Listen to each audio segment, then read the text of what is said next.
جی السلام علیکم، میرا نام ڈاکٹر اسد محمود اور اس وقت میں دریائے سندھ کالا باغ کے مقام پر موجود ہوں اور جس تاریخی پل کے اوپر موجود ہوں کم از کم اس پل کی عمر 94 سال ہے۔ میں جس پل پہ کھڑا ہوں اس کو انگریزوں نے 1928 میں بنایا اور جاتے جاتے بہت ساری اچھی چیزیں بنا گئے، لیکن میرا انگریزوں سے ایک گلہ ہے یار، کم از کم جاتے جاتے ایک کالا باغ ڈیم تو بنا لیتے۔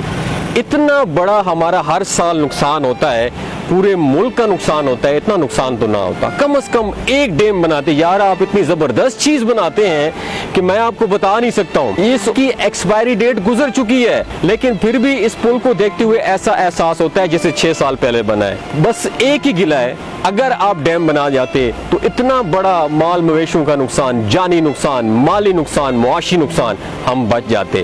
میری بات کہنے کا مقصد یہ ہے کہ کالا باغ ڈیم ہماری لائف لائن ہے۔ یہ ہے کالا باغ ڈیم، یہ آپ کو پہاڑ نظر آ رہے ہیں، ان پہاڑوں کے بیچ میں کالا باغ ڈیم نے بننا ہے، صرف آگے سے کنسٹرکشن ہونی ہے، قدرتی ڈیم بنایا ہے۔ کالا باغ ڈیم ہماری لائف لائن ہے۔ انتہائی افسوس کے ساتھ بتانا پڑ رہا ہے کہ پاکستان دنیا کا وہ واحد ملک ہے جہاں پر ڈیموں، آبی ذخائر اور ملکی بقا کے دشمن آزادانہ اور پرآسائش زندگی گزار رہے ہیں، یا یوں کہہ لیں کہ کھاتے بھی پاکستان کا ہیں اور مخالفت بھی اسی کی کرتے ہیں۔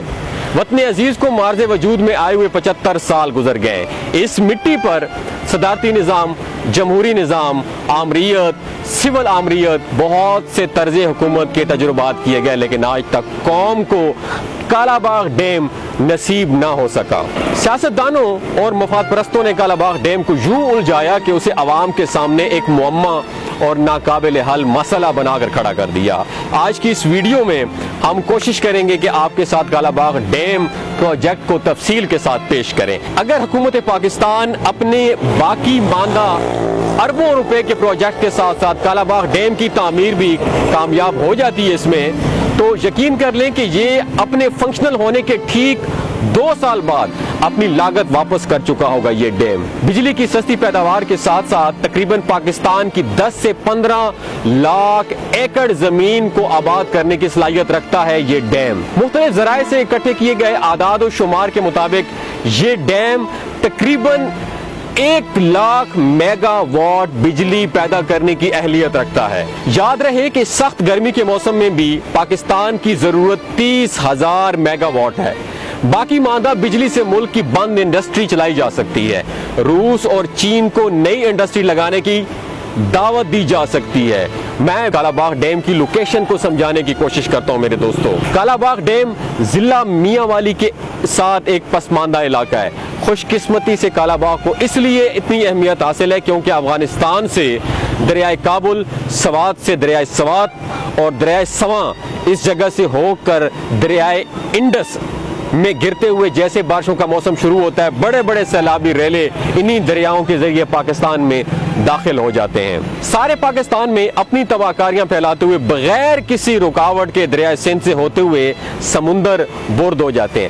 اگر اسی جگہ پر کالا باغ ڈیم کی تعمیر ہو جاتی ہے اسی جگہ پر، تو ہم ان دریاؤں اور برساتی ندی نالوں سے آنے والے پانی کو سٹور کر سکیں گے۔ کالا باغ ڈیم میں پانی کی گنجائش 90 ملین ایکڑ فٹ سے بھی زیادہ ہے۔ اگر یہ ڈیم تعمیر ہو جاتا ہے تو ہم اس کے پانی کو رابطہ نہروں کی مدد سے دریائے جہلم میں چھوڑ سکتے ہیں، جہاں سے تربیلا ڈیم کا پانی واٹر ریزرو میں چلا جائے گا، اور اگر نہروں کو پانی کی سپلائی کالا باغ سے دے دی جائے تو تربیلا ڈیم کو بھرنا آسان ہو جائے گا۔ ابھی چونکہ ہم اپنی زراعت کے لیے تربیلا ڈیم سے ہی پانی لے رہے ہیں، اسی وجہ سے تربیلا بھرنے سے پہلے ہی خالی ہو جاتا ہے میرے دوستوں۔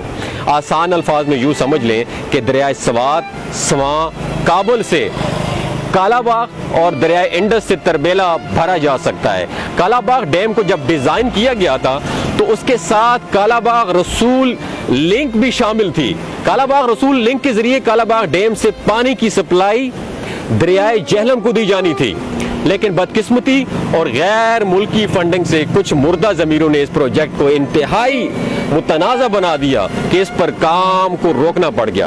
پروگرام کے مطابق دریائے کابل، سواں اور سوات سے آنے والے سیلابی ریلوں کو کالا باغ ڈیم اور رسول لنک کے ذریعے 3 مشرقی دریاؤں چناب،